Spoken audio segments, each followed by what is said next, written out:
हम लोग क्या इंस्टेंटेनियस वेलोसिटी का। इंस्टेंटेनियस वेलोसिटी क्या है? सपोज दैट आप जो है बाइक स्टार्ट किए और अब बाइक से जा रहे हो किधर, कोई डेस्टिनेशन तक। तो शुरुआत किया बाइक, ठीक है, तभी आपका जो वेलोसिटी था t इक्वल टू 0 सेकेंड में, मतलब ये t इक्वल टू 0 सेकेंड में आपका वेलोसिटी क्या था, मतलब v कितना था, 0 मीटर पर सेकेंड था। लेकिन फिर t इक्वल टू जब 1 सेकेंड हुआ तो आपका जो वेलोसिटी है वो 2 मीटर पर सेकेंड हो गया, ठीक है। फिर जब t इक्वल टू आपका क्या हो गया 2 सेकेंड हुआ तो वेलोसिटी फिर इंक्रीज होके 4 मीटर पर सेकेंड हो गया, ठीक है। फिर जब t इक्वल टू 3 सेकेंड हुआ तो t इक्वल टू 3 सेकेंड जब हुआ तो वेलोसिटी इंक्रीज होके 6 मीटर पर सेकेंड हो गया। फिर जब t इक्वल टू 4 सेकेंड हुआ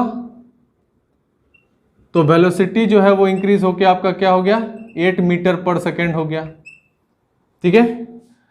तो वेलोसिटी जो है यहां पे क्या हुआ 0 मीटर पर सेकेंड 0 सेकेंड में था, फिर 1 सेकेंड में 2 मीटर पर सेकेंड हो गया, दूसरे सेकेंड में 4 मीटर पर सेकेंड हो गया, तीसरे सेकेंड में 6 मीटर पर सेकेंड हो गया और चौथे सेकेंड में 8 मीटर पर सेकेंड हो गया। तो वेलोसिटी यहां पे क्या हो रहा है इंक्रीज कर रहा है हर एक सेकेंड।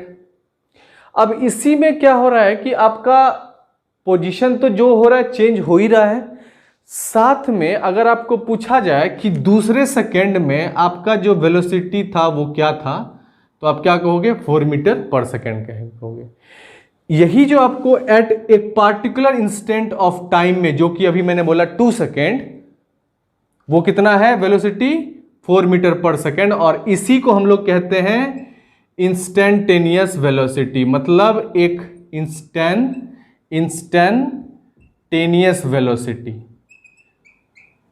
मतलब एक पार्टिकुलर इंस्टेंट ऑफ टाइम में जो आपका वेलोसिटी होगा उसी को हम लोग क्या कहते हैं इंस्टेंटेनियस वेलोसिटी, ठीक है।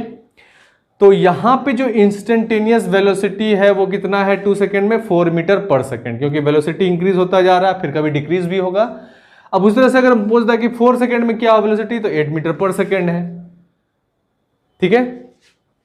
अब जैसे कि वेलोसिटी और अभी टाइम का ग्राफ अगर हम लोग बनाते हैं, सपोज दैट ये क्या है आपका वेलोसिटी है, ये क्या है वेलोसिटी है, और वेलोसिटी और टाइम का ग्राफ बनाते हैं तो वेलोसिटी जो है वो कांस्टेंट तो है नहीं, वो इंक्रीज कर रहा है इस तरह से, ठीक है। ये आपका क्या है वेलोसिटी है और ये क्या है टाइम है। तो वेलोसिटी जो है मतलब देखो जैसे 0 सेकेंड में क्या था वेलोसिटी, तो ये आपका टाइम है, ये 0 सेकेंड है, तो वेलोसिटी क्या था 0 था। फिर जब 1 सेकेंड हुआ, मतलब जब 1 सेकेंड हुआ तो वेलोसिटी क्या हो गया आपका 1 सेकेंड में वेलोसिटी जो है वो, ये ग्राफ अभी मत बनाओ, इसको सिंपल बाद में बनाते हैं। तो ये 1 सेकेंड में जो है वेलोसिटी क्या हो गया आपका वेलोसिटी 2 मीटर पर सेकेंड हो गया, ठीक है। फिर दूसरे सेकेंड में जो है वेलोसिटी क्या हो गया तो 4 मीटर पर सेकेंड हो गया, ठीक है। फिर तीसरे सेकेंड में क्या हो गया वेलोसिटी जो है वो 6 मीटर पर सेकेंड हो गया। तो इसको कैसे ग्राफ पे शो करेंगे तो 1 सेकेंड में इधर से इधर तक जाएंगे और 2 मीटर पर सेकेंड इधर था। फिर क्या करेंगे 4 मीटर पर सेकेंड क्या हो गया दूसरे सेकेंड में आया वैल्यू, तो ये हो गया 4 मीटर पर सेकेंड। फिर 6 मीटर पर सेकेंड हो जाएगा वैल्यू, तो ये कितना हो गया आपका 6 मीटर पर सेकेंड। तो जो ये वैल्यू है ये किस तरह से कांस्टेंट रेट से इंक्रीज हो रहा है। तो थोड़ा सा लाइन इधर कर लेना, ठीक है, थोड़ा सा लाइन इधर कर लेना, थोड़ा सा लाइन इधर कर लेना, ठीक है।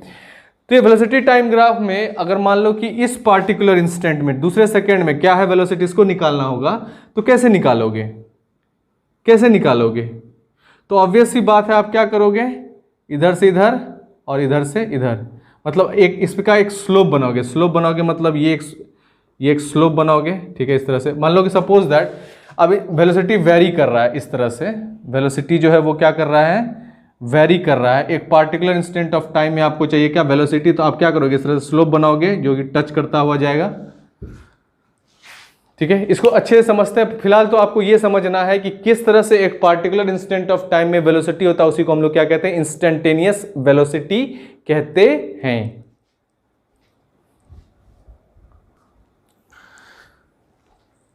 तो इंस्टेंटेनियस वेलोसिटी में ये तो हम लोग समझ गए कि एक पार्टिकुलर इंस्टेंट ऑफ टाइम में क्या होगा आपका वेलोसिटी, इसी को हम लोग को कैलकुलेट करना है।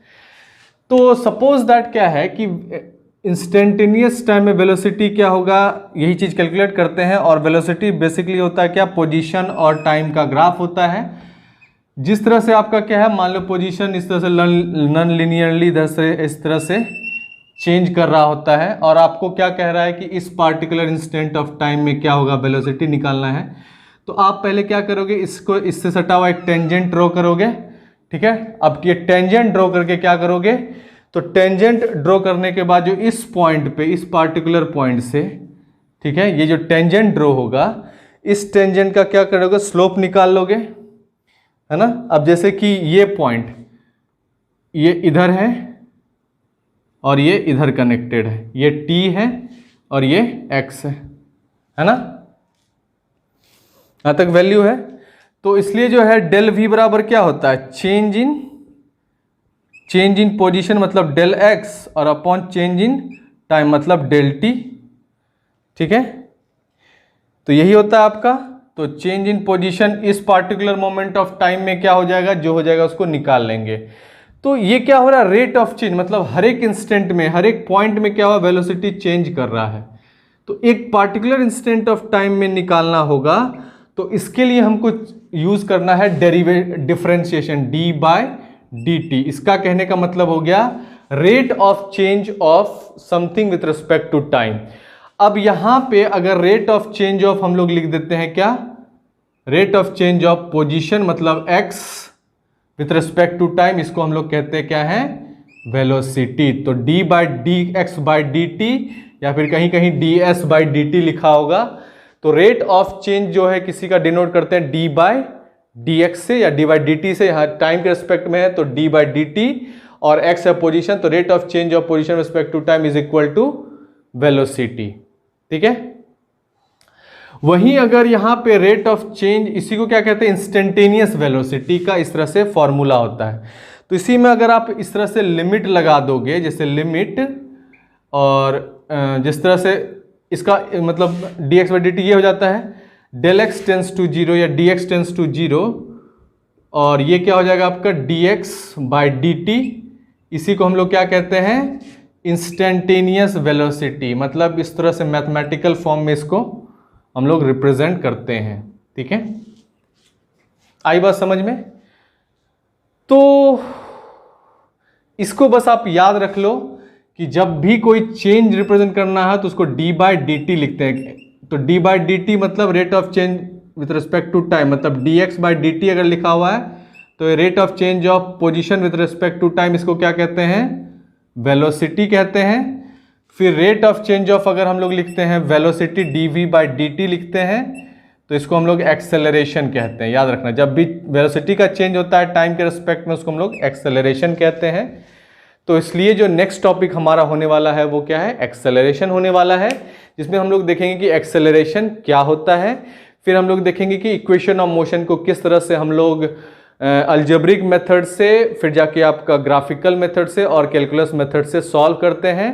फिर उसी इक्वेशन ऑफ मोशन का जो ग्रेविटी के अंडर होता है इक्वेशन, वो कैसे चेंज हो जाता है, और फिर जाके हम लोग देखेंगे रिलेटिव वेलोसिटी का कंसेप्ट। आई बात समझ में। तो ये था आपका इंस्टेंटेनियस वेलोसिटी, जिसमें आपने ये देखा कि एक पार्टिकुलर इंस्टेंट ऑफ टाइम में जो वेलोसिटी होता है उसी को हम लोग इंस्टेंटेनियस वेलोसिटी कहते हैं। इसको हम लोग दिखाते हैं क्या, rate of change of with respect to time. मतलब ये जो स्लोप है ये d by d t show करा, अगर एक्स का चेंज हो रहा मतलब पोजीशन का, उसको वेलोसिटी कहते हैं। वहीं अगर वेलोसिटी का चेंज हो रहा टाइम में, उसको हम लोग एक्सेलरेशन कहते हैं। और एक्सेलरेशन एक वेक्टर क्वांटिटी है, वेलोसिटी भी एक वेक्टर क्वांटिटी है। यहाँ तक क्लियर है हम लोग, ठीक है, ओके।